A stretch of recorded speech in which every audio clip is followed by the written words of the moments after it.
choosing the career for ourselves might be a daunting task for some of us. It is one of the most critical decisions that students are expected to start thinking about as soon as they enter high school. Suddenly, we find everyone, right from our own parents to our farthest relatives, asking us this one question: बेटा, आगे का क्या सोचा है? क्या करना चाहते हो जिंदगी में? And instantly, it feels like such a huge responsibility to make that choice.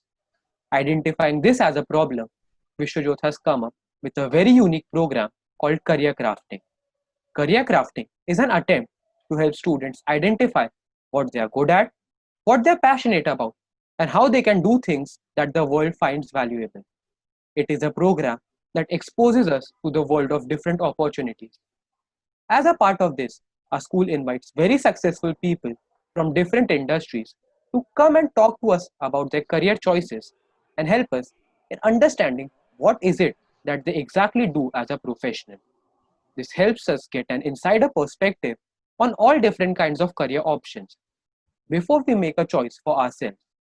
Today, we are here to experience one such session where we are about to interact with two young and ambitious people of our own alumni who will help us again to gain an insight into their world.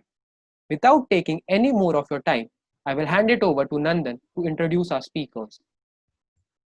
Good afternoon to all our viewers on Facebook and to the Vishwajit cohort present here in this session. Man's behavior, ideas, and thought process was always influenced by self experience, religious practices, legends or stories, and by learning from other people's life experience. Today, we have two of our own alumni among us who have successfully got into the top colleges in our country. The stories and experience that they have to share with us today will surely be a big revelation for all of us who are about to get into colleges in a couple of years. I am very excited to introduce Aditya and Kalyani as seniors that we look up to. We hope to have a very insightful conversation with you both.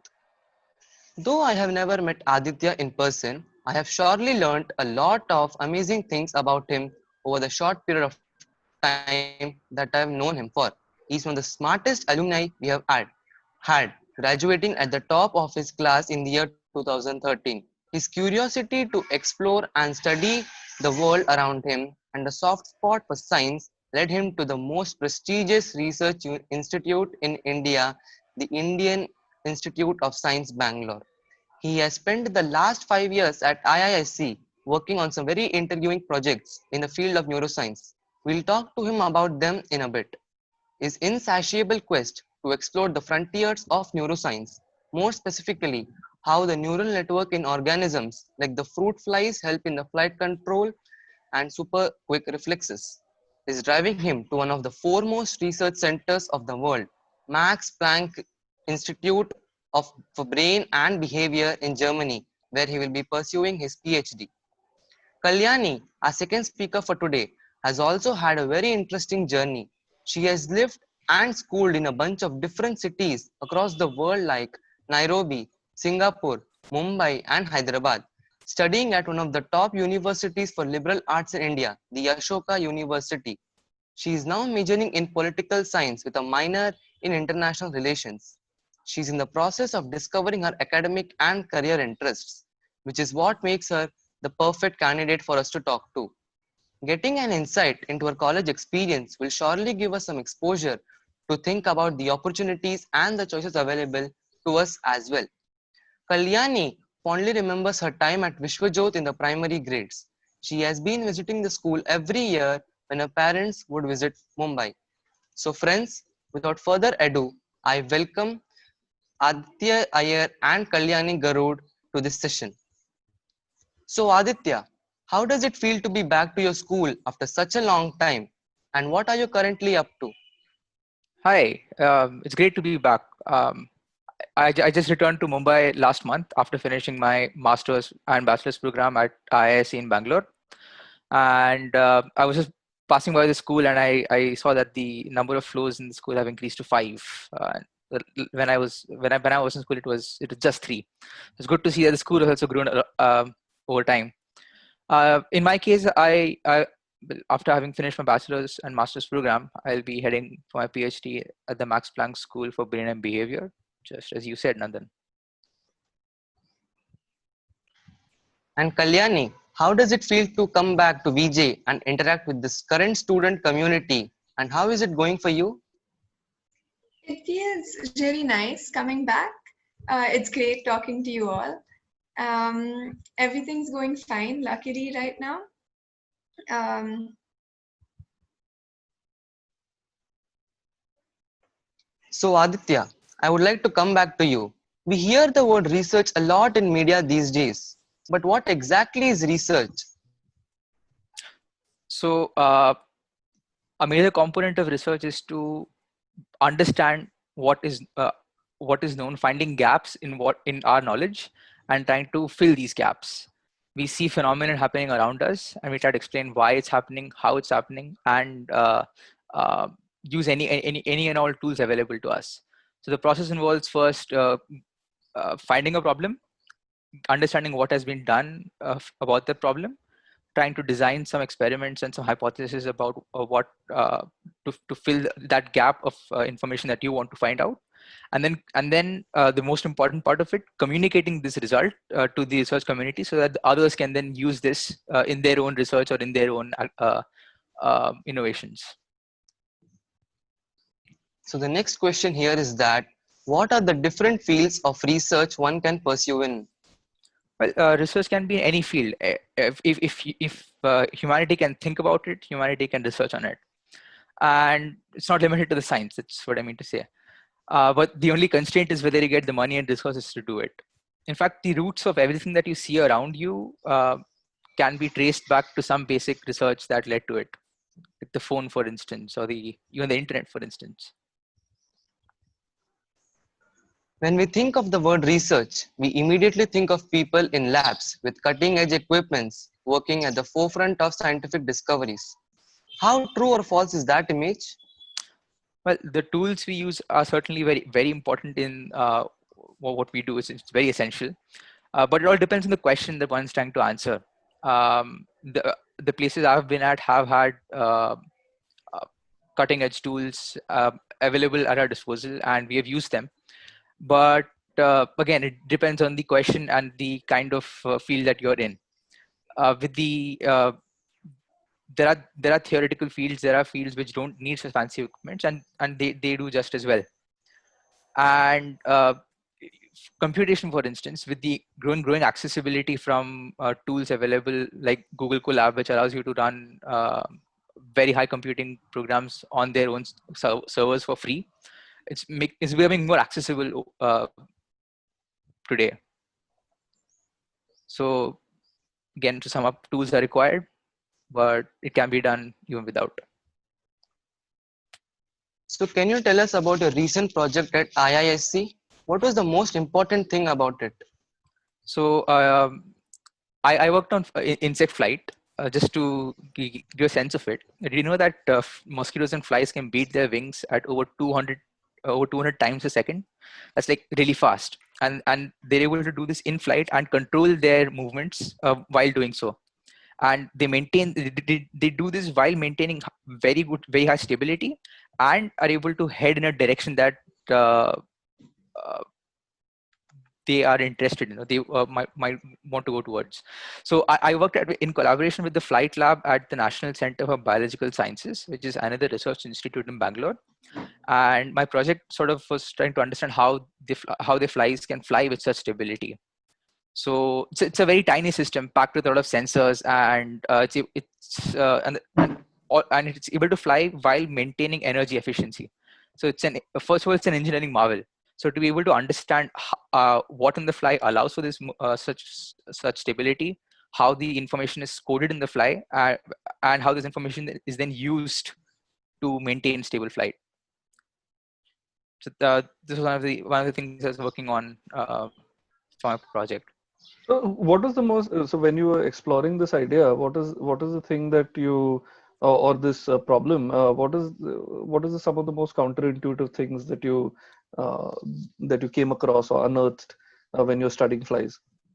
Oh, um, first, I really thought that like when I started the project, I thought that flies. I underestimated how complex flies are.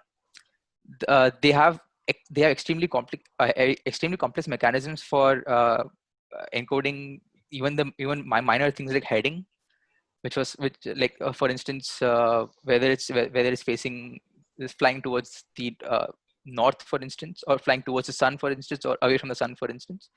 And that was one of the most counterintuitive and exciting things that I came across. So, as you have completed your dual degree in science and are now on your way to pursue a PhD in neuroscience, can you talk a little about how the career trajectory looks like for someone from your field? What do you do after you complete your PhD?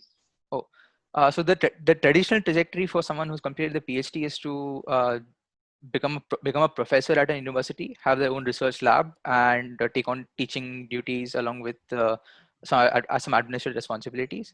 But other trajectories include joining specialized research groups with uh, a project in mind that you devote 10-15 years to, or working for governmental agencies to advise on policy as an expert in the field.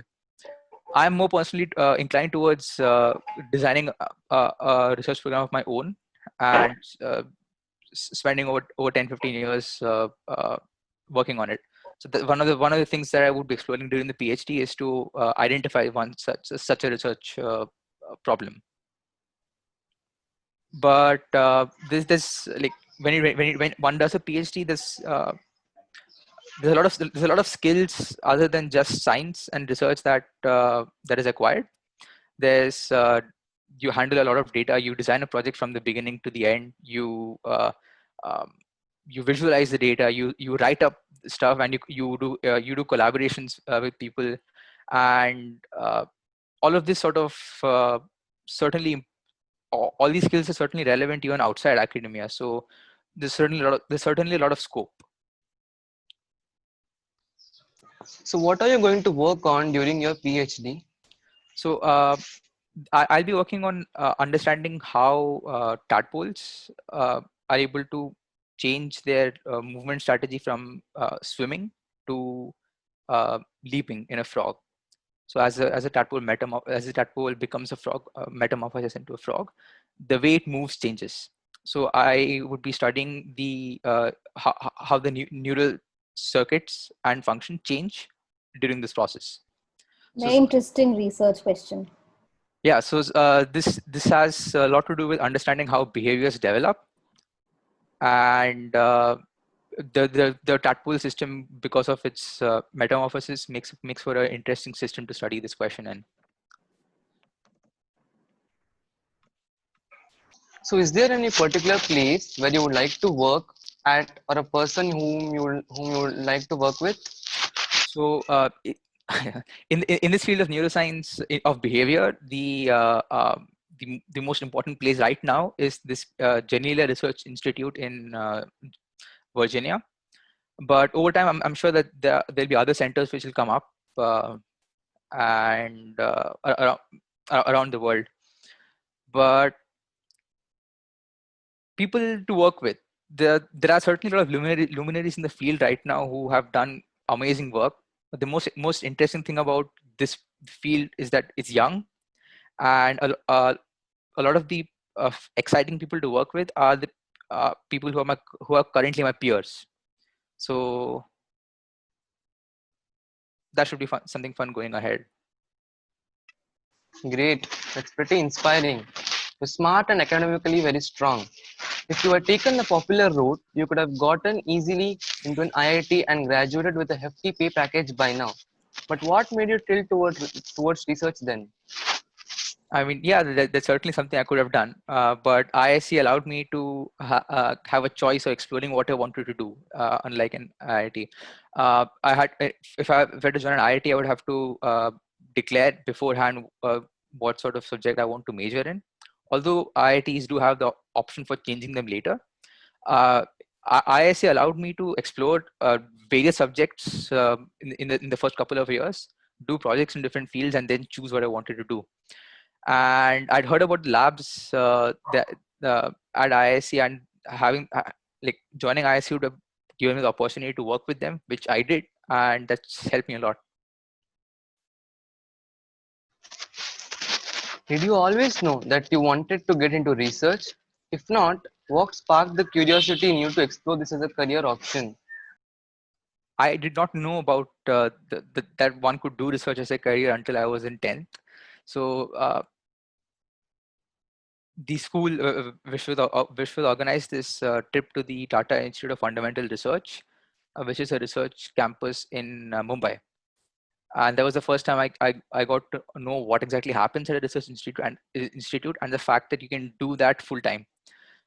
So we got to see research happening on acoustics, on photosynthesis, on high energy physics, and I really like the environment there. The fact that people had one question in mind, and they had time and the tools and the resources available to answer that question and devote themselves to just doing that. So that's when I sort of had the inclination that this is something I might want to do. Okay, so what did you do after 10th? Did you have any set of plans of how you were going to approach your career? No, not really. Yeah. I joined an integrated coaching program for the JEE after 10th. But I joined with the intention that I'm going to keep my options open, and I'm going to look out for any options available.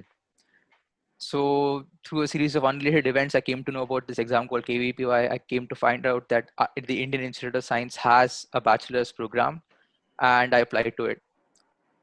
So I did not have a definite plan, and I got clarity about what I want to do only in my second or third year at IISc. Sorry, Aditya, you you mentioned KVPY. What's KVPY. the? Oh, sorry.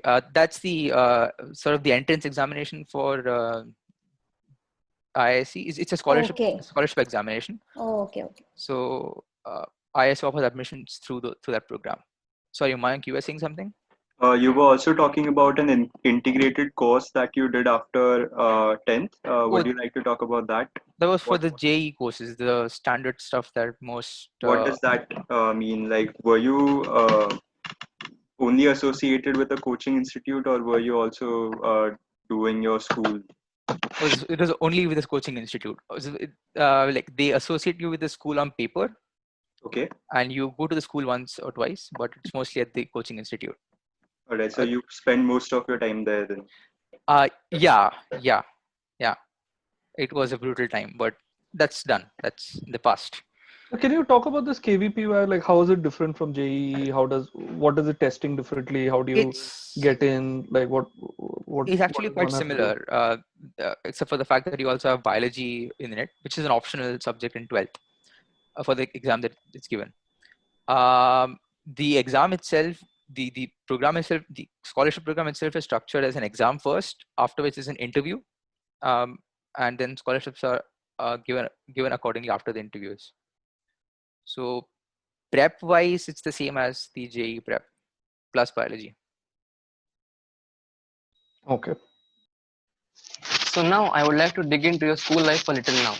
I'm going to speak out a few words that relate to some secret instances that we have dug out from your school days. Here we go. Cathode ray tube, dead pigeon, goat's heart. Do any of these ring a bell?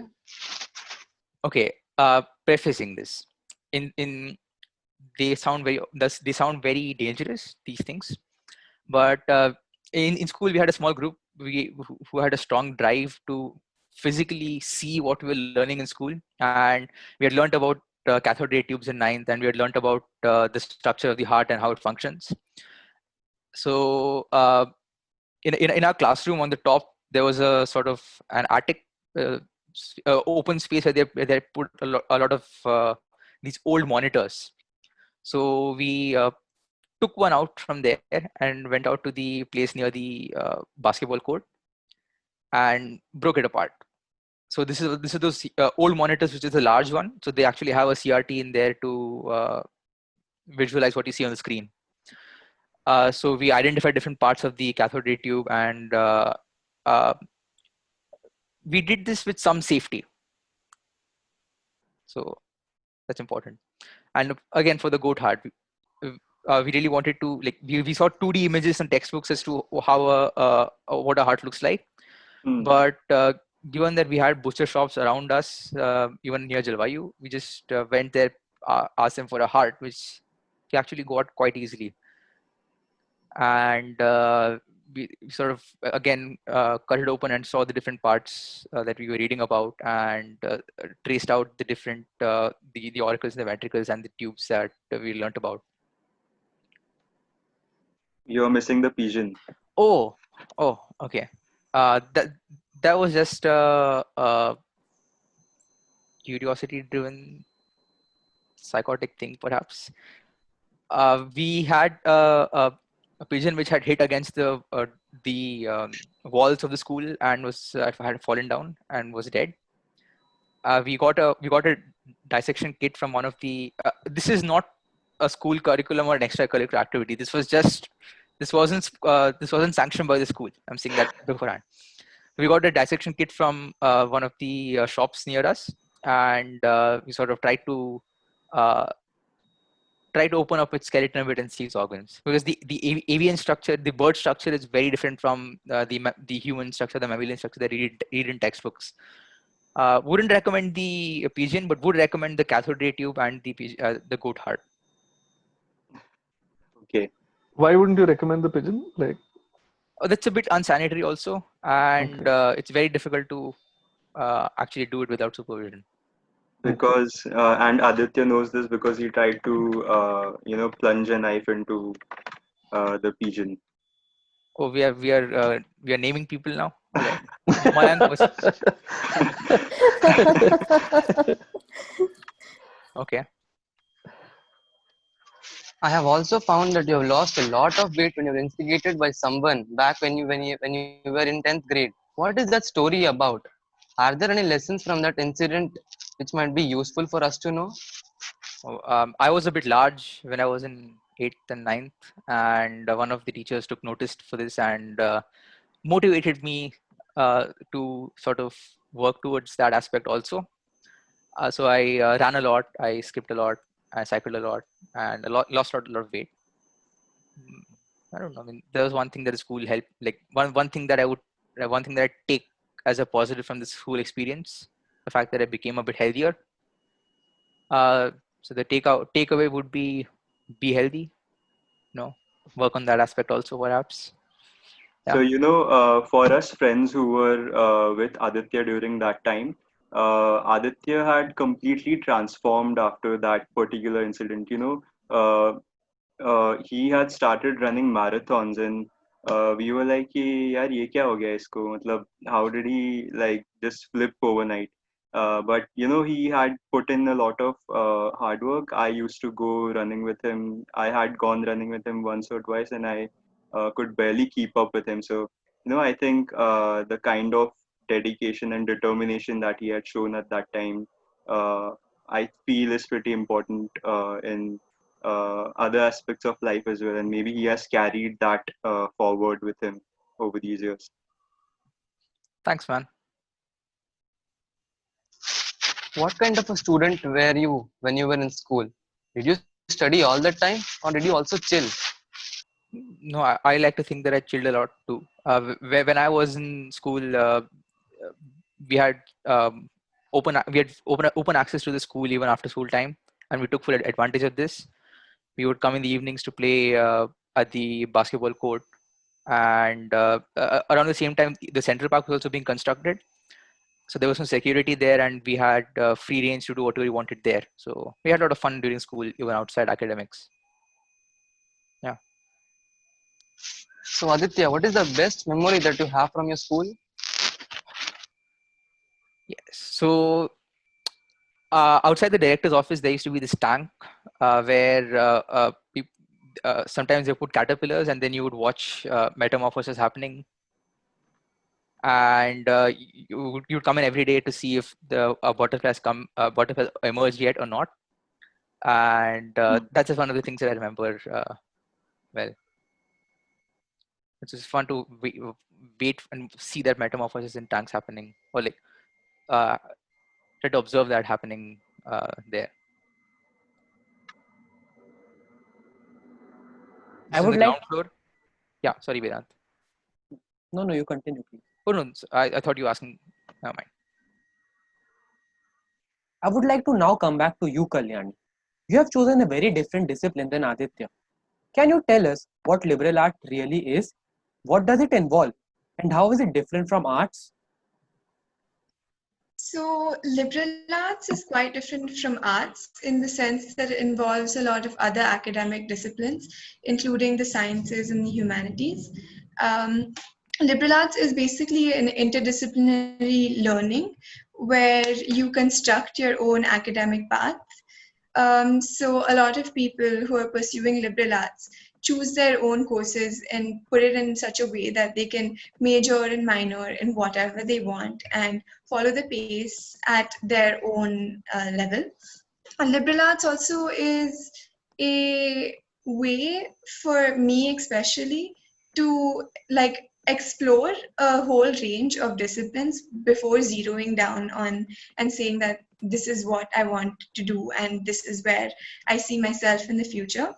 So it's really like a it's a curriculum that allows you to explore, that encourages you to try out different things, and also encourages you to try a different combination of things. And which aspect of it, aspect of it interests you the most? So, what interested me the most about liberal arts was the fact that I could try out a lot of different subjects that I hadn't done before. And so, basically, from 10th grade to 12th grade, you keep narrowing down on your subjects. And liberal arts allowed me to like expand it once again. I could try out different things like media studies and environmental studies, all the way through anything really that Ashoka offered. And do you have disciplines such as science and commerce at your university? If yes, how good are those courses? So we do have a whole branch of sciences and computer science, and like we have a minor in entrepreneurship as well, and they're all very excellent. Ashoka is known for its humanities subjects, but they are developing their biological and especially introducing new disciplines like physics and chemistry. So they're quite good, and the faculty is excellent. So you are studying political science, right? With the exposure that you have had to it so far, can you tell us if there's any difference between politics and political science?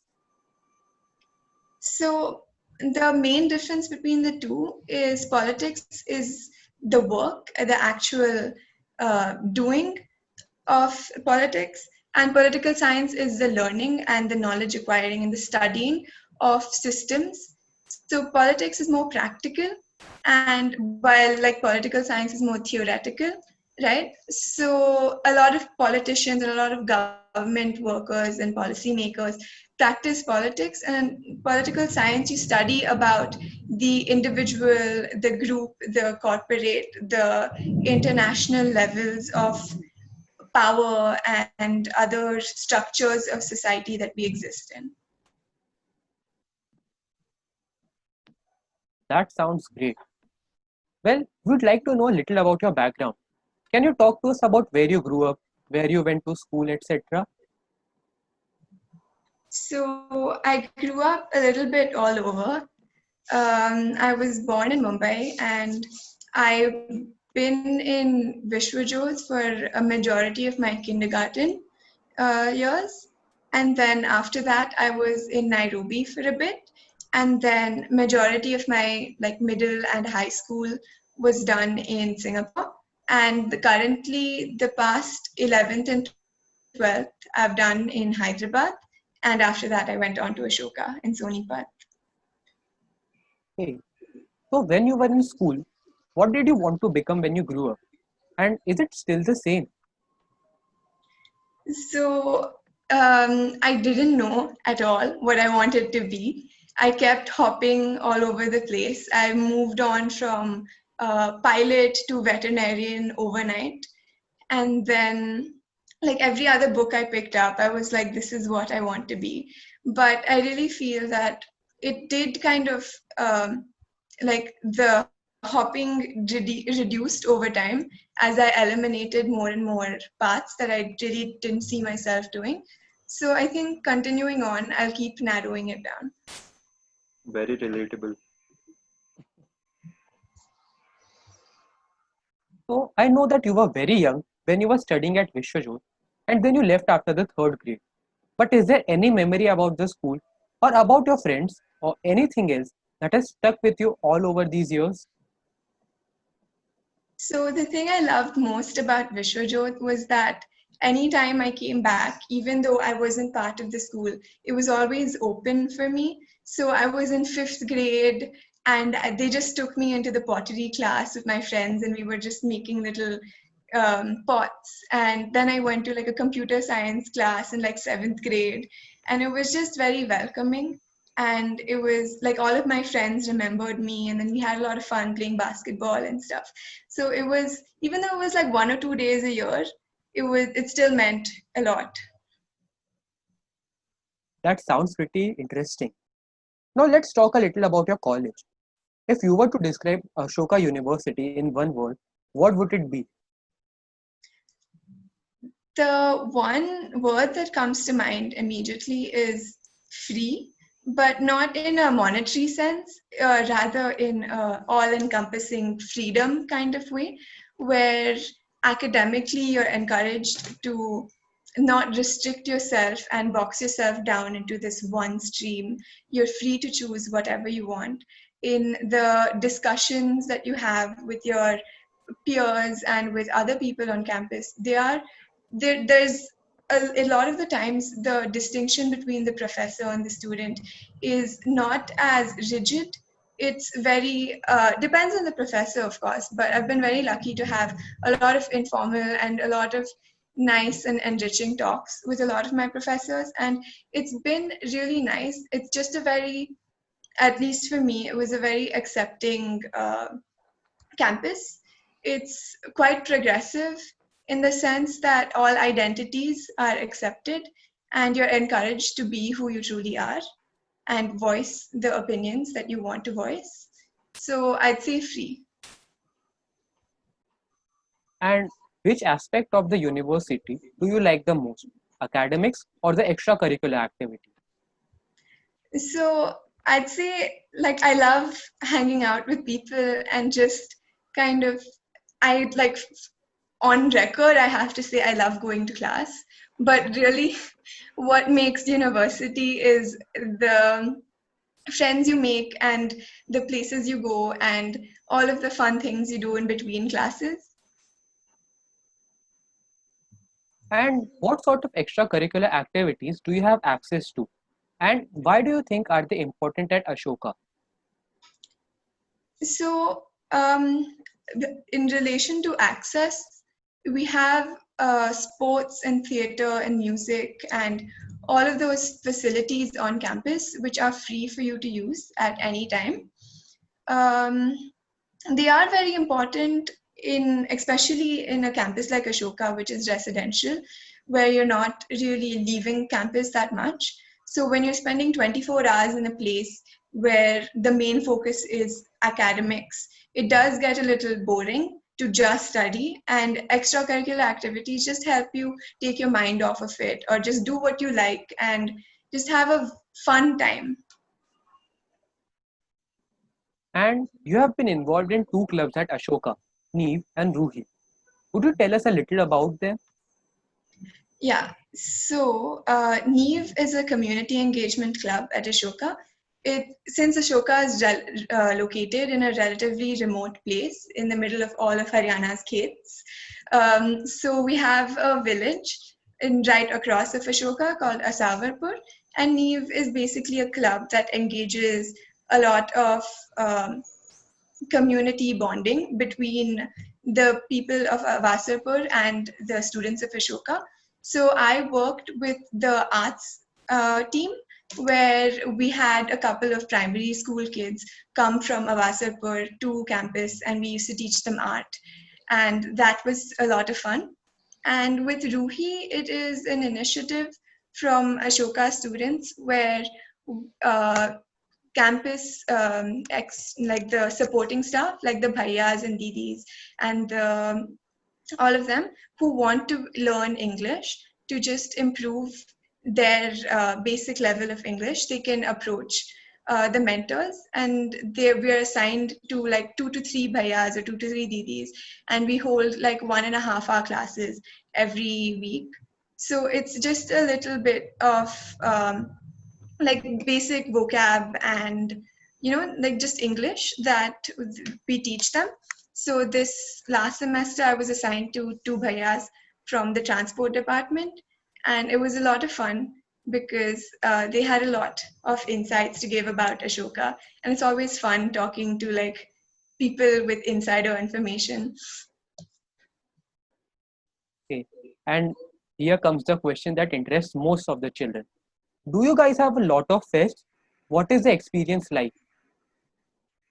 So Ashoka doesn't really have that many fests. We have two main ones, which are Banjara, which is the cultural fest, and Agnipath, which is the sports fest. But since also we are in a place where there are a lot of other universities around, like OP Jindal and World University of Design and all of that. So whenever they have fests going on, we're always welcome and we're always invited to go. So I've had a lot of fun at like OP Jindal's fest last year. Can you talk a little about the quality of education at Ashoka University in terms of the infrastructure, the professors, your peer group, etc.? So I think the quality of education at Ashoka is honestly excellent. It's the best. The infrastructure is very modern, and a lot of the facilities that you have access to are really well maintained. And the professors are the best thing about Ashoka because all of them are so accomplished and like they're just amazing overall. We have a lot of like distinguished and notable faculty like Arvind Subramaniam, who's joining next sem, and like in a couple of my classes, it just strikes you sometimes that oh my god, they're here and they're talking to me. So I had a media studies class last semester taught by Professor Maya Mirchandani, and she was talking about conflict and how to report conflict. And just in the middle of the conversation, she slipped in, oh yeah, I was in Sri Lanka reporting on a presidential rally when the bomb went off and people in front of me exploded. And all of us were like, what? She was like, yeah, and then in Cairo. And then in one of my political science classes, we had a couple of readings and a couple of like homework assignments where we had to read articles published by some author. And then one week we got an email saying that this author is actually coming on to class. And it was Maya Tudor in front of us where we were just allowed to like ask her about why she wrote and what she wrote. And it's just the open space of discussion coupled with the professors that really make the academics like the best. That's great. Well, can you contrast Ashoka University with some other liberal arts university that you might have friends in so that we can better understand why Ashoka is one of the best in India? So I think personally for me, Ashoka was the right fit. A couple of my friends are at Flame in Pune, and they're also having a really good time. I feel if when I compare Flame from what I've heard and Ashoka from what I have experienced, Ashoka is a little more academically rigorous, and it is what I personally wanted in a college. So I wouldn't like rank them, but I do, with my very biased opinion, say Ashoka is way better. Way better, is it? I've given a lot of warnings that it's just my opinion. Well, coming to academics, can you tell us how is the curriculum at Ashoka designed? How much flexibility do you have in terms of choosing your courses? So it's very flexible when you first start.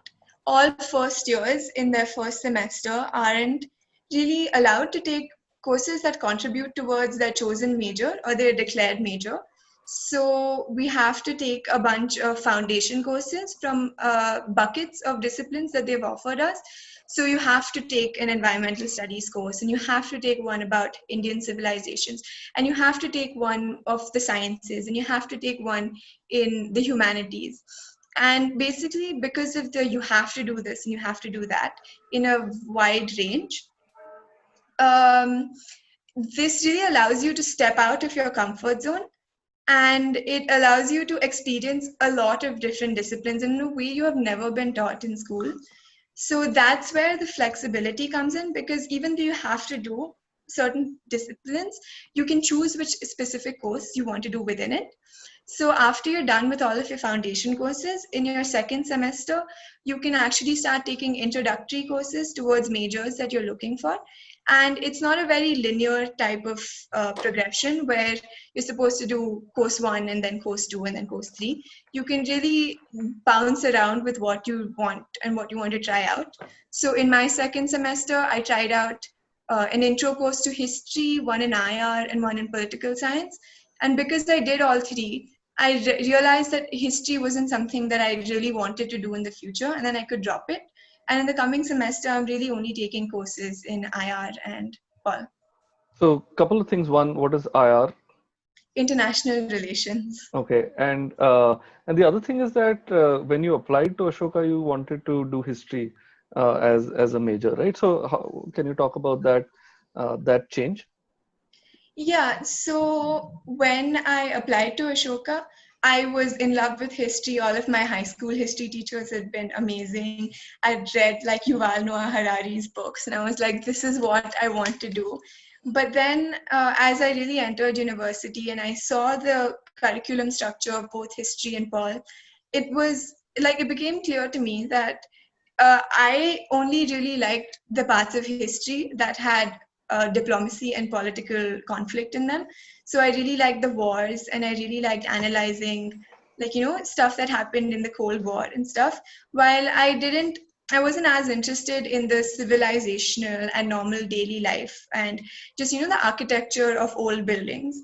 So because history is so big, politics was also there. And I just felt that with the offerings that Ashoka had, I was better off with doing politics as a major and learning what is right now and what will help me in the future.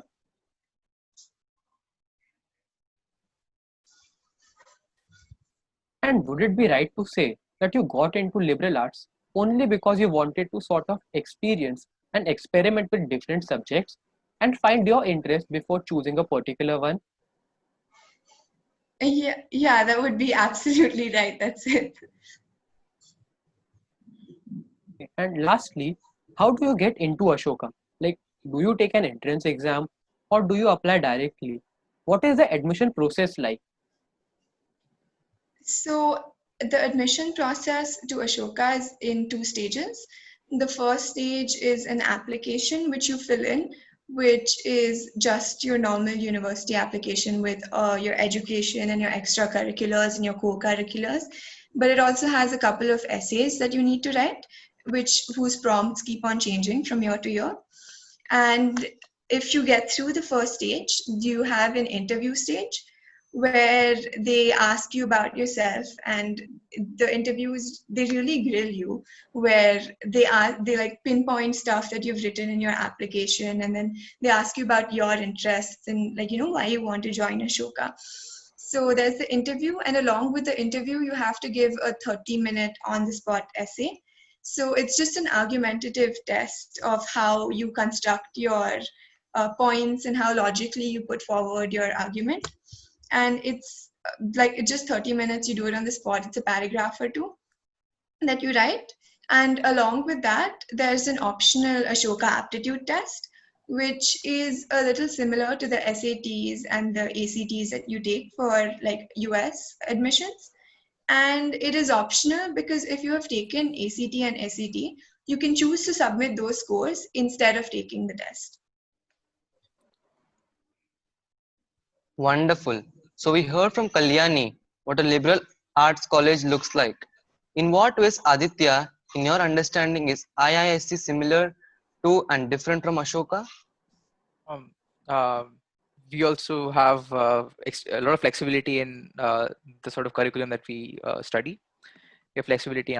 We have the option of actually exploring things before we choose to major in a subject, and we also value luminaries in the field a lot, and we invite them frequently to come take courses, give talks. So in that way, yeah. But I'm going to put this out there. ISC is monetarily free too, not just yeah. What do you mean by that? All the students who are joining a BSc research program, they are Yeah. given a scholarship or funding through KVP or the Inspire Full scholarship. scholarship? Yeah, so that Okay. so there is basically free. That is the exam that you gave, the Yeah. entrance exam that you were talking about. And so just to clarify, there is no other way of getting into IISc. You have to give that exam and pass That's it. that's the optimal way. Okay. They have a couple of seats for JEE also, but Oh, it's only a okay. couple of seats. How is life at IISc? What does a typical day for you look like? Oh, I mean, so IISc also a residential campus where we stay on the campus and we have all the amenities right there. So we have classes depending on, like, we don't have fixed time for classes. They depend on when the profs and the other students that you're taking the class would decide, and then you work at a lab for a project depending on which year you're in. And generally the evenings we have time to either finish assignments that we get during the day, or go chill out in the gymkhana, the library, and play frisbee, which is a very popular sport at IISc. And the nights are usually spent huddled in hostel rooms, having intellectual conversations and random conversations about things, as people do in hostels. Can you slow down and sort of explain a few of those things? You mentioned that there is no time that is set for your classes. Uh, I mean, how is that possible? Is it just because there are very few people who you're working with? So what does your class size look like, and how do you and so that's one. And the second, you mentioned about you go work in a lab. Can you paint a picture of what that actually means? Like, what do you actually do in there? Yeah. So my cohort is of 100 people, but that's just the entire batch. We don't take all courses together. We once we don't take courses just amongst ourselves. We also take courses with PhD students and master students in different fields who are studying at IISc. So given that you've got so many different schedules to match, it's just easier for each course to have its own schedule. That's one. Second, working in a lab. So when you're doing a project, you're generally given around 3 to 6 months during the semester or in the summer, where you because it's such a short-term project, the prof or a PhD student sort of assigns a small, relatively easy task for you to do in that time, where you sort of acquaint yourself with understanding how the lab functions, b, how the instrument that you want to use functions, and c, how whatever data you're going to generate or whatever data you're going to analyze is going to fit into the larger project. Okay, but what do you do? Like, It lab, depends on the give one example, no, so that depends we on are. the field. So in my project, when I was working on insect flight, I set up an entire system where you would have high-speed cameras filming at around 3,000 frames per second, looking at a region where you have flies. You optimize the light intensity, you optimize the range of focus, and you try to ensure that whatever videos you get, you're able to analyze it properly. So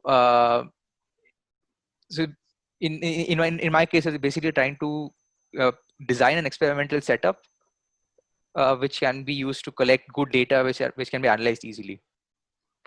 Okay. But it depends on the project to project. Yeah, yeah, sure. There are people who who would write code for the entirety of the project to analyze data that's already been generated by someone else. There are people who would design how experiments would be done. It also depends on the stage that the project is in. But one important part of the process is that you get a sense of how a lab functions, and you increase a network with the PhD students and the professors, and this basically allows for better opportunities in the future.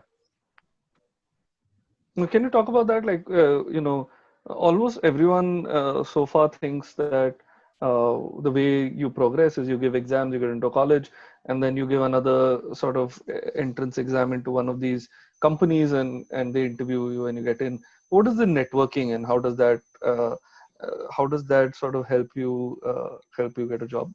So word of mouth from a person who say that you're looking for someone to do a task, and your friend comes and tells you that, hey, I know this person who is suitable for this, and then that way you're more aligned, or you would be more inclined to have that person do the job rather than set up an entire entrance examination system and an interview setup and then choose people, right?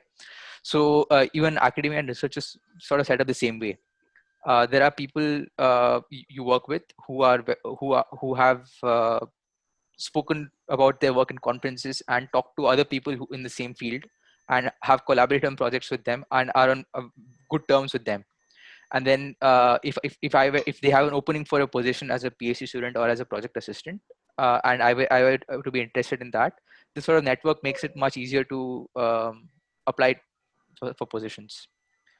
And networking also allows you to understand where exactly the field is, and it allows you to get a better sense of how you can contribute to it.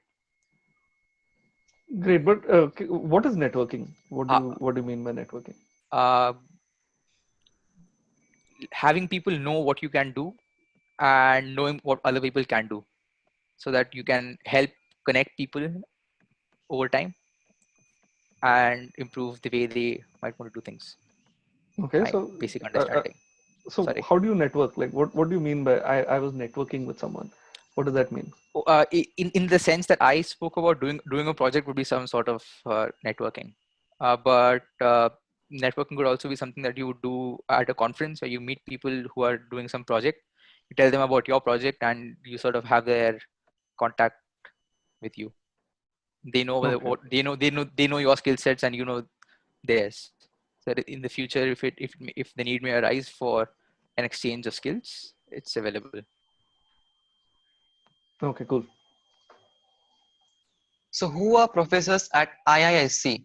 Have you had any mind is equal to blown moments with any of them? So the profs at IISc are people who are researchers who are hired for their excellent contribution in research in their own fields. They are hired as lab PIs or principal investigators. So they aren't really like, at IISc, they aren't really hired with the uh, primary intention of teaching. So they are people who have contributed very well to their field and who are well known in the international research community as such. Mind blown moments. So because they are people at the forefront of their own field, a lot of the courses that they do, they're the people who have written the primary textbooks or the most important texts that you would refer to for a course like that. And there was this one instance before we were supposed to take a course, and we were going through the textbook once at the cafeteria at around 12 a.m. And the prof who had written the book comes around us and orders tea at the same time, and he sees that we are discussing about this book, and he sits with us and tells us about what exactly the course might be and whether I should take it or not. So Wow. the fact That's that quite something something. like this can happen, that's crazy. What curriculum do you follow? How would you rate it in terms of flexibility? At IISc, the first 3 semesters are fixed, so you get a sense of all the subjects. You don't join IISc declaring a major. you take courses in physics, chemistry, maths, biology, earth sciences, material sciences, computer sciences, and then you and depending on the experiences that you have in the first 3 semesters and the project that you do in the first summer, you decide upon a major. But then again, you aren't restricted to just taking the courses in your major field. You can take courses all around the place. I myself took I'm majoring in biology. Well, I majored in biology, and I've taken courses in physics, chemistry, and the computer science department. So this sort of trains me better to collaborate with people who are primarily in those fields, and curriculum is very flexible that way. What Have is you your taken? peer group like? No, I hadn't taken biology in 11th and 12th. Oh, sorry, this is a private message. My bad, man. I thought there was That's a all right. public message. Sorry. I hadn't taken biology in 11th and 12th. So what is your peer group like? Did you ever feel intimidated being at a place like IISc? Oh, so you suddenly have my cohort is 100 people, and these are people who have been the best at their schools. So you're suddenly put in a place where you're no longer the best in the entire group, and that's certainly intimidating, and that's certainly something to come to terms with. But the fact that we are competing with each other sort of pushes us to do better, and that's certainly been a large factor in sort of improvement of character and discipline that I have had at IISc. So now can you contrast IISc with some other research university that you might have friends in, so that we can better understand why IISc is the best in India? So the undergraduate program, the IISc is not primarily a undergraduate institute. They have their own PhD programs and their MTech programs in the different departments, and the UG program is something which just started 10 years back to train people better at the beginning of the college experience rather than after. The other institutions like these are like the Indian Institute of Science Education and Research, ISERs, which are a bunch of they're scattered all across the country, and the NISERs. They are primarily undergraduate institutions, and over there the faculty, although they have their own research groups and they're also really good at what they do.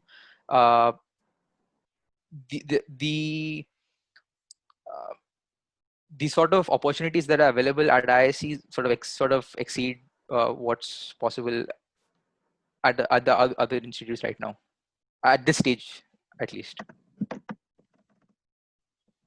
And what is the other So question? now, Sorry, were there 2 questions in that? no. Oh, right, This one sorry, is my bad. okay. Here comes the most favored question. What do you guys do to have fun at IISc? Oh, IISc is like almost in the center of Bangalore, a bit to the north, but it's right there in the city. So we have all of Bangalore to explore, and IISc itself is quite huge. So when we occasionally get time, when between courses and projects, we go around, explore the city, we cycle around the place, and there's a lot of fun things to do in Bangalore. Now this question is for both Kalyani and Aditya. A lot of students refrain from moving to a completely different city for college. Many feel intimidated by the thought of finding themselves in a completely new place among strangers, and therefore miss out an opportunity of attending good colleges that might be situated in other states. How has that experience been for you guys? Would you suggest doing that to other students? Kalyani, you want to go first? Yeah, okay. So moving to Sonipat has been honestly the best because it did really give me the space physically to be independent, as well as actually put me in a situation where I have to be, right from like doing laundry to like managing finances to even like what to do on a daily basis. I was entirely in charge of my own life, and there was no like And like it was just a lot of responsibility, but as well as freedom that I enjoyed moving away from home. It was a little difficult to get used to at first, but like it didn't take that long to really settle into the place, especially since it's so close to Delhi and you can really go out and enjoy the city when you want to, while then coming back to like the campus. So it is a very small and close space that does feel like home, but it never feels trapped. And even going away is a really good way to just explore new places and see what can happen.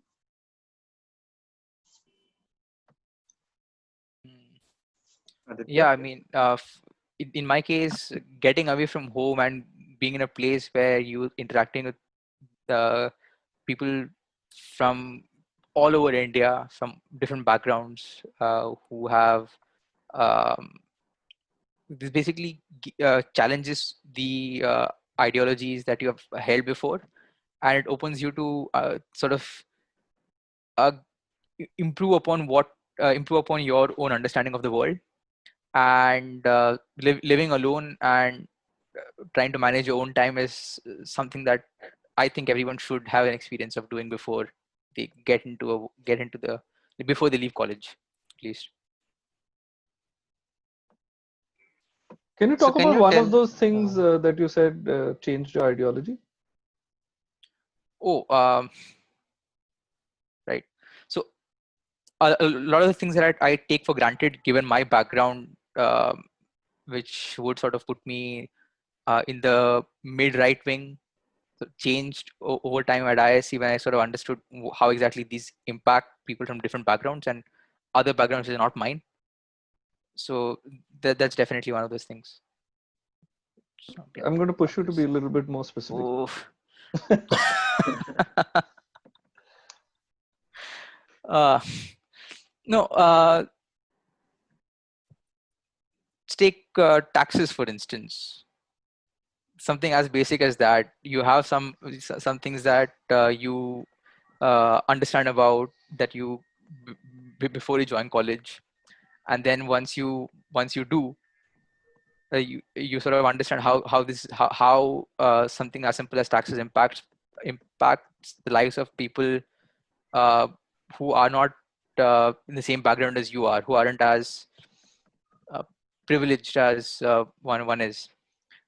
So that's definitely one thing, and the fact that people have to fight for their own identities. Hmm. That's which I hadn't really come across as something that uh, happens in school. Uh, that sort of changes how you approach the world. Okay, what do you mean by fight for their identities? Oh, Yeah, okay. just talk about one example. I mean, the fact that they might not be traditionally accepted traditionally accepted the way they're traditionally accepted in society. Okay. I guess it's really hard to pin a theoretician down on specifics. Yeah. I'll hand it over to you guys. so how does one get into IISc? What do you have to do? How did you get in? So the exam for the entrance test for the ISC is this KVPY exam, the Kishore Vigyan Protsahan Yojana. It's basically a scholarship scheme, which isn't really designed for ISC's entry, but ISC uses it as an entry mechanism. So they offer admissions to the first 250 rank holders every year.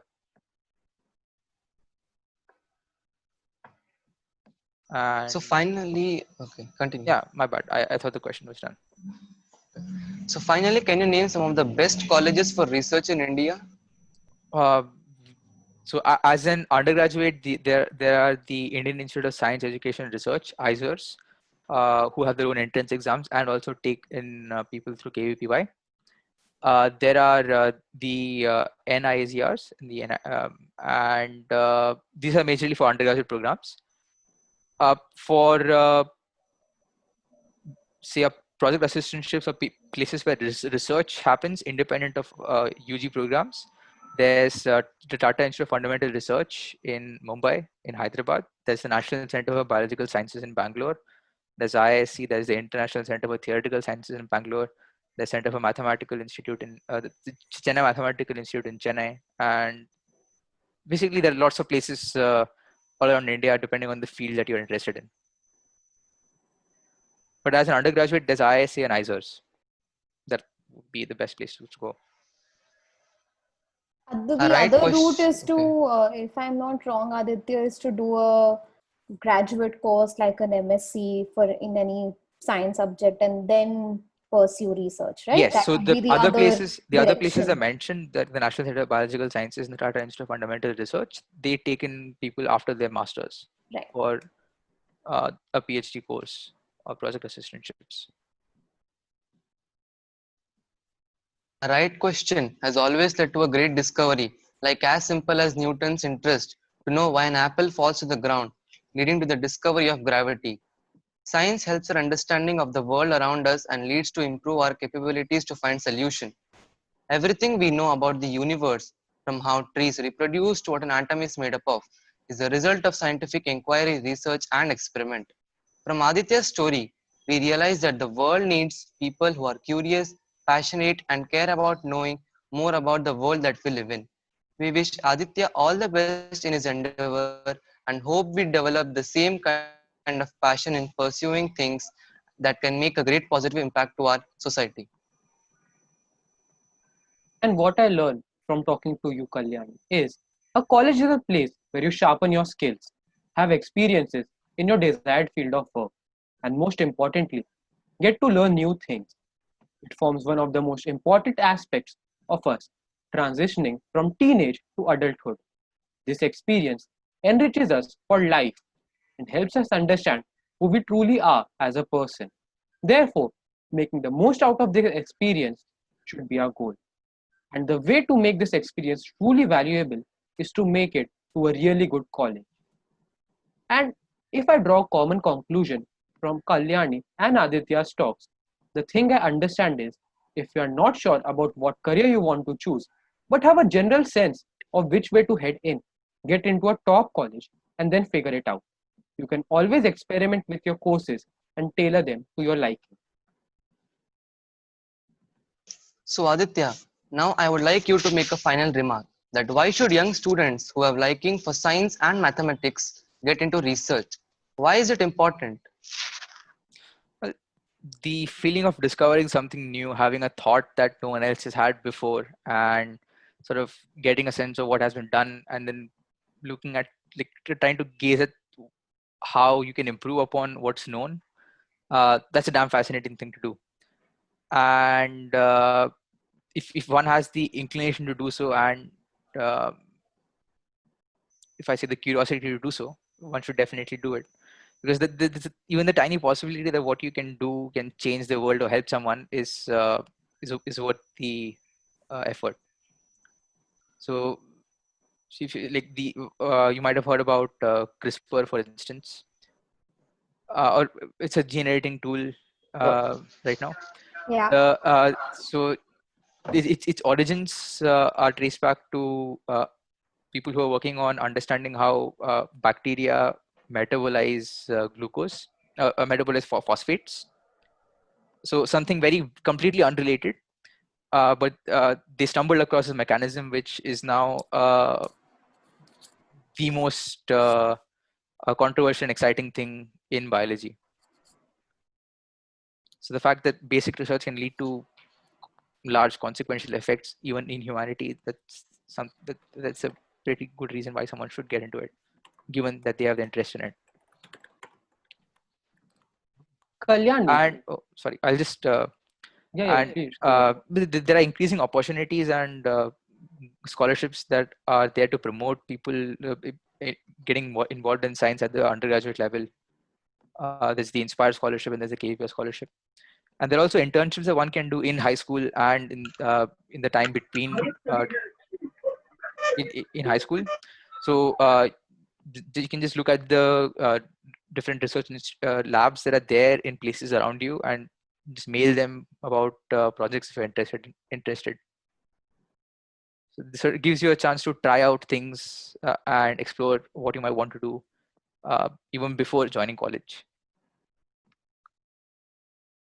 And that's one thing you should keep doing, trying out things and identifying what you want to do and what you don't want to do, rather than just discarding things without trying them. So Kalyani, now like to ask you, why is it important for students to get into a top college, and what difference does it make? I think getting into a very good college just enriches your learning experience, which you were there for 4 years. So it's really making the best out of whatever resources are given to you. And it's more likely than not, the better the college you're at, the more support and the more access to resources that you will receive. And the launching pad that a good college provides from college to a career is like very important in those 2 to 3 years that you're out of college. But I think as the more you progress in your career, the lesser it matters. But like right now, for me and for other people at college and who've just graduated college, the college really does matter. Great, wonderful. That was a very insightful conversation with both you, Kalyani, and Aditya. Now we would just like to take some open questions from our audience on Facebook Live. So the first question is about talent versus mindset. What do you think is more important in life and from the career perspective? Should one depend on talent, or is it mindset that is more important? Is for me or Kalyani or? Either one of you can answer. I think you can take it. I mean, yeah, it. I think Aditya, you can talk a little bit about, how you were saying that when you were, when you entered IISc, you were no longer the best. So in school, maybe other people would have thought that you're naturally talented at XYZ. But when you got into IISc, no longer was that something that people could think. I'm not saying that was true, but people could think that, right? And then and then what did you do, right? And so that's probably an example of mindset. Certainly mindset is much more important than talent, much more important the inherent capacity, because that I think that with some work and a sense of direction, that talent, as you call it, sort of develops over time. But if you have the inclination towards doing something, then that's I think that's the important thing. Yeah. And the second question is, how do you keep yourself motivated? Because you sort of it happens a lot with students. They study for a couple of days, maybe 4-5 days, but then on the 6th day you feel like you can't study anymore. Did you face anything similar while you were in school and in college? And like, how do you deal with it? Yeah, more so in college, and you just can't keep yourself motivated all the time. At least I think, and taking a break at the time helps. Exploring different things around the time helps. But just pushing yourself without motivation, that's a bit mentally damaging, and doesn't really give you the output that you want. Okay. Any more questions from the audience present here? Hitesh, maybe you had a few questions. Yes, sir, just a second.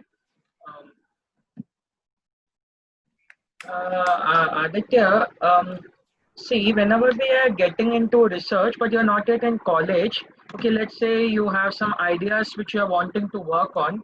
How do you get in touch with the right people?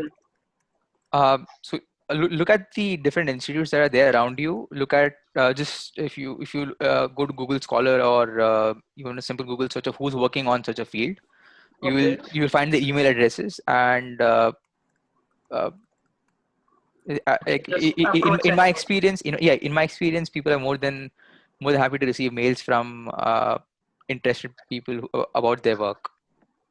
No, not about No, I someone mean else's work. Let's not say about, yeah. See, it's a something, completely yeah, but it will be something independent. that would have some relevance to what they are doing, Okay. right? I get. The fact Okay. that someone takes a time out to contact them and give a sense of what you might That want to trying do, to. work with them, or you might want to get a sense of, that helps a lot. And there are many places where even high school students work as project assistants for a while, Okay. just See, mainly. I guess the other thing that he's saying is that if you want to ask someone for a favor, you should try and make it interesting for them. Like, so if you want to approach someone and say that you want them to work with you, you should have taken the time to read their book, or have done some work about them, and then you can use that as a launch pad.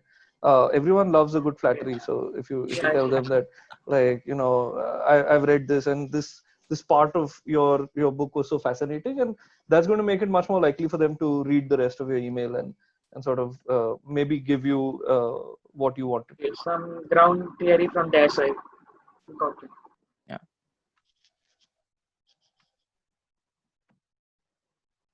I think Akshaya Okay, has a another. question. Okay. Akshaya? My question is that what inspired both of you to get into such big colleges in India? What was the difficulties faced by you in this process? So, what inspired me the most to join Ashoka was that it was one of the best liberal arts colleges in India.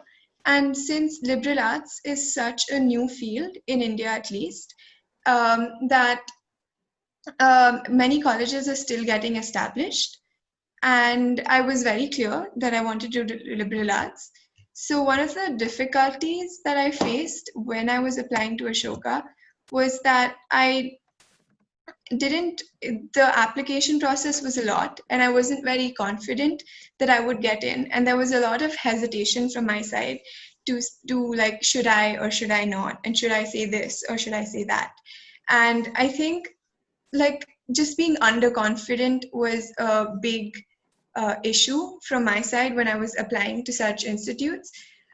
But at the end of the day, I'm really happy that it did work out. And I wouldn't, like, if there was one thing that I could take away from this, is that I shouldn't really be scared or undermine myself when it comes to, like, taking on challenges that to me might seem like out of my reach, because it's just all in your head.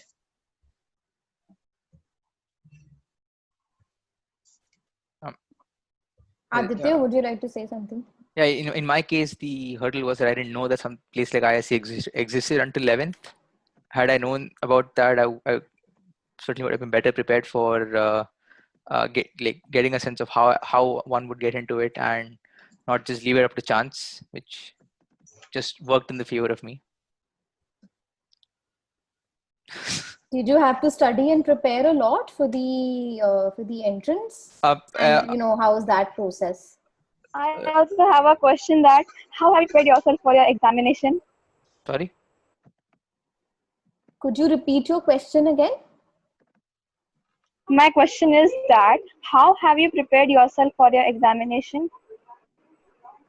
Yeah, I think this is for you, Aditya. How Yeah. did you prepare yourself for the entrance No, exam? in my case, the year I gave it, I was in a JEE coaching center, and the syllabus for the JEE and KVP exam is almost the same except for biology, and that was what gave me the push there. And the other thing was that when I applied, the cutoffs were a bit lower. It's much easier to get into the institute than now, because it's also the fact that people are starting to realize, and rightly so, that there's a there's a very nice opportunity for spending 4 years and improving on getting a great degree at a good place at ISC.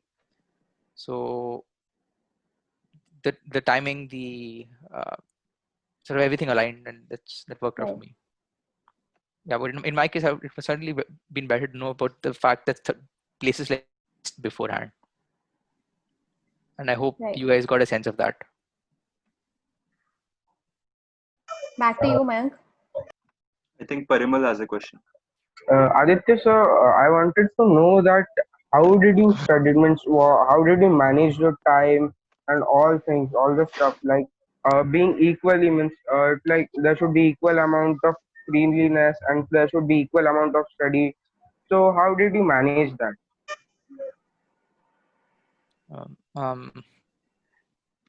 In my case, I at least when I was in school and in 11th and 12th, there was a proper schedule and a timetable that I set myself to,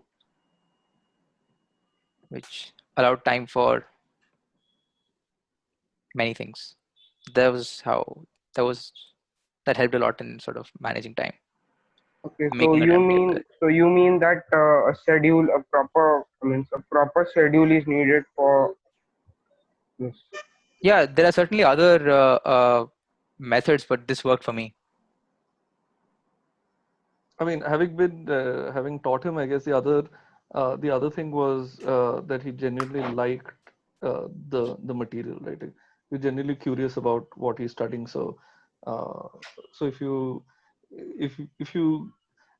study anything deeply enough, you'll realize it's quite interesting. So you just have to push past the initial point, and then you'll get to a point where you enjoy it, and then you can spend more time doing it. But I have made timetables, but I never stuck to them, and I think that might be the difference. Is that I wasn't interested enough at that time in the subjects. So Parimal, I think that would be another thing to do, is just keep reading about things until you realize how interesting they are. I have another question for both of you. Is it possible that someone who is not that good in the field they have chosen but wants to choose, what would you suggest that person should choose or not? If they are interested in it, then yes. You mean, why would I think someone what she means is that maybe there is a subject that you think you are interested in it, but you're not scoring very well in it in school. Oh, should you still go ahead and pursue it? How should you think about that? Yeah, I mean, I would definitely recommend that someone do something because they like it, not because they're good at it. Like, liking it is very important, as Amrit said a while back. What about you, Kalyani? I think like school marks don't really define how good you are at the subject. And if you are interested in it, it's always the better option to go ahead and do it more. And over time, you just figure yourself and figure the way out.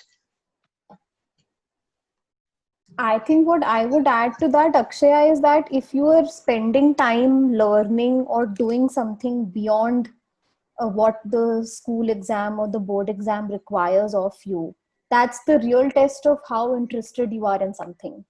And that's introspection that you need to do, right? So for example, if somebody says that they're interested in dance is not tested in school, but are you going to spend 3 hours practicing dance every day without anybody getting behind you? If you're able to do that, that means you are interested in dance, and then eventually you will become very good at it. So